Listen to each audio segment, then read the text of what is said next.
ಹಿಂದುಳಿದ ವರ್ಗಗಳ ಕಲ್ಯಾಣ ಇಲಾಖೆಯವರು ನೀಡುವಂತಹ ಪೋಸ್ಟ್ ಮೆಟ್ರಿಕ್ ವಿದ್ಯಾರ್ಥಿ ವೇತನ, ಊಟ ಮತ್ತು ವಸತಿ ಯೋಜನೆ, ವಿದ್ಯಾಸಿರಿ ಯೋಜನೆಗಳಿಗೆ ಅರ್ಜಿಯನ್ನು ಸಲ್ಲಿಸುವಂತಹ ದಿನಾಂಕವನ್ನು ಇದೇ ತಿಂಗಳ 30ರವರೆಗೆ ವಿಸ್ತರಿಸಿದ್ದಾರೆ.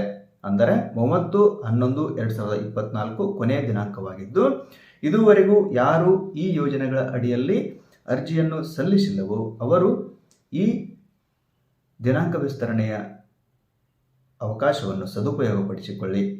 ಹಾಗೆ ಯಾರ್ಯಾರು ಯಾವ ಕೋರ್ಸ್ಗಳಲ್ಲಿ ಓದುತ್ತಿರುವಂತಹ ವಿದ್ಯಾರ್ಥಿಗಳು ಅರ್ಜಿ ಸಲ್ಲಿಸಬಹುದು ಅಂತಂದರೆ PUC ಪದವಿ, ಸ್ನಾತಕೋತ್ತರ ಪದವಿ, BE, BTech ಹಾಗೆ ನರ್ಸಿಂಗ್ ಕೋರ್ಸ್, B.Pharm, D.Pharm ಕೋರ್ಸ್ಗಳಲ್ಲಿ ಅಧ್ಯಯನ ಮಾಡುತ್ತಿರುವಂತಹ ವಿದ್ಯಾರ್ಥಿಗಳು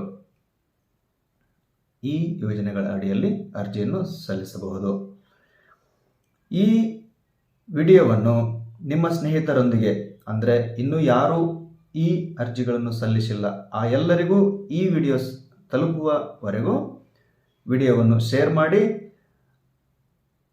ಅರ್ಜಿ ಸಲ್ಲಿಸದವರಿಗೆ ಅರ್ಜಿಯನ್ನು ಸಲ್ಲಿಸಲು ನಿಮ್ಮಿಂದ ಒಂದು ಅವಕಾಶವನ್ನು ಕಲ್ಪಿಸಿಕೊಡಿ.